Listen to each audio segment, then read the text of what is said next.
What's up, family? How y'all feeling? My name is Elijah Miles, and I'm a humble representative of Tendea Family, a youth-led organization in Baltimore City that is dedicated to changing Baltimore City. But before I begin, I would first like to give honor and praise to our ancestors. My personal ancestors, Ella Miles, my grandmother. My personal ancestors, Constant Miles, my aunt Diane, and my father, best friend / brother, Antonio Smith.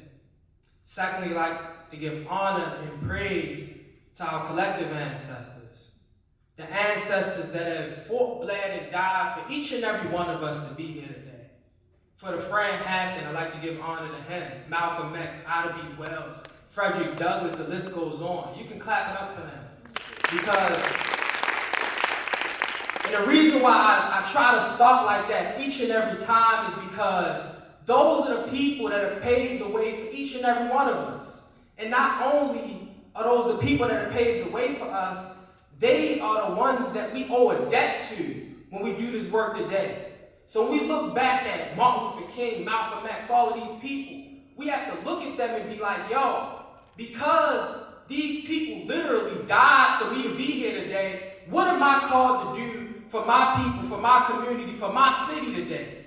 And I think what I would say that their example teaches us is that we're called to sacrifice everything that we possibly can to see a change in our city. I think, and that's what I basically want to focus on, is sacrifice. Because I believe that we can change Baltimore City. There's no doubt about it. I believe we can lessen gun violence. I believe we can build the businesses that need to be built and hire our own people. I believe we can build institutions and teach our kids who they are as black men and women. But the question that you have to ask yourself is, what are you willing to sacrifice? It's a lot of young people in this crowd today. And you're going to go off and do great things. Some of you are going to be doctors. Some of you are going to be lawyers. Some of you are going to be teachers. But if you, in your pursuit of so-called success, are only thinking about maybe yourself and your family, then we failed. Our community failed. If you, in your pursuit of so-called success, is only thinking about, man, I got to move out Towson because my kids, they can't grow up the way I grew up. That's the same way that the person that's selling drugs and doing the violence in our community, that's the same way they think. You're just in a more privileged position than them. They're as individualistic as us when we think like that. So if you're only thinking about yourself and your family, I implore you to know that it's bigger than you. You're not sitting in these seats today because of yourself and your family. You're sitting in these seats today because somebody was enslaved hundreds of years ago. Picking cotton, picking tobacco for can't see more than a cat see at night. And they survived that, endured that, and fought against that so that we can be here. And the question is what do you owe them? You owe them your life. And because you owe them your life and you can't give them their life because they have already gone, you have to use your life to build up our community. So Baltimore City is the same way that it is 100 years from now. I don't want us to blame the government. I don't want us to blame the school system because they didn't teach our kids right. You blame yourself. Because if you're 10, you're 12, you're 16, you are going to grow up. And you, in your being, are the prayer of the slave, are the prayer of Martin Luther King, are the prayer of these people that have paved the way for us, hoping, praying that you will come along and be what our community would need. So I would ask y'all, man, to sacrifice more. It's not about you. Don't live for you. Live for our people. Because based on so-called success, Malcolm X wouldn't be successful. Martin Luther King wouldn't be successful. Because these are people that didn't die rich. They didn't die with a bunch of money. But we remember them today not because they lived for themselves. We remember them today because they live for each and every one of us. And because they live for each and every one of us, we're able to sit here today. Now those people are gone. You ever hear people ask questions like, where's the next Malcolm X? Where's the next Martin Luther King? They're gone. But we got each and every one of you. And you could be the next you that paves the way for our community. And if you be that, then another 1,000 years from now, we'll still remember your name. We'll still honor you because you're worthy of that honor.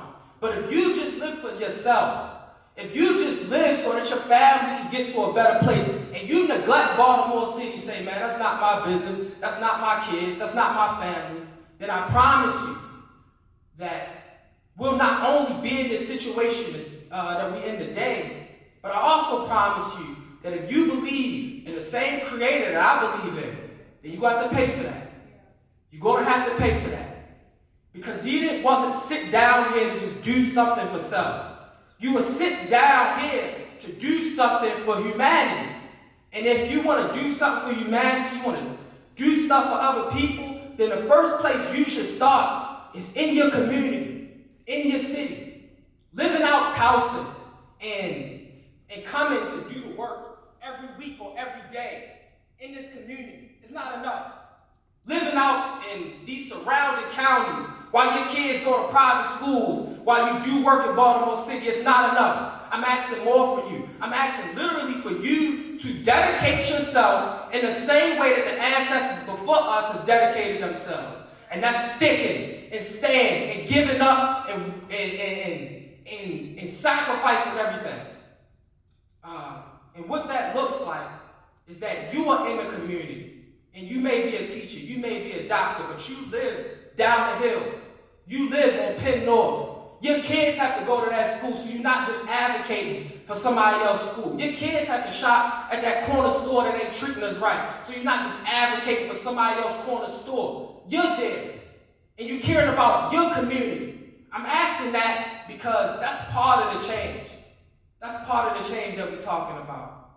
Wesley got up here and he was talking about how in his community he only seen drug dealers. Now why that is? It's thousands of black graduates that graduate from Coppin.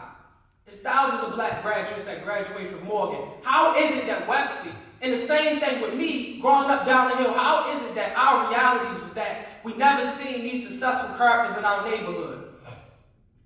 Because they abandoned us. And that's the straight up truth. They abandoned us. And so for each and every one of you, you got to think, man, what am I going to do to change our community? What am I going to do? Am I going to build a business and hire some young people so they don't have to hit the streets? Am I going to build an Afrocentric school, private school, so that I can teach kids who they are? Am I going to build a health clinic? Am I going to be a fitness trainer? You have to figure out what are you going to do for your community. And once you figure that out, I'm asking you to sacrifice every single thing that you can to make it happen. Thank you, fam.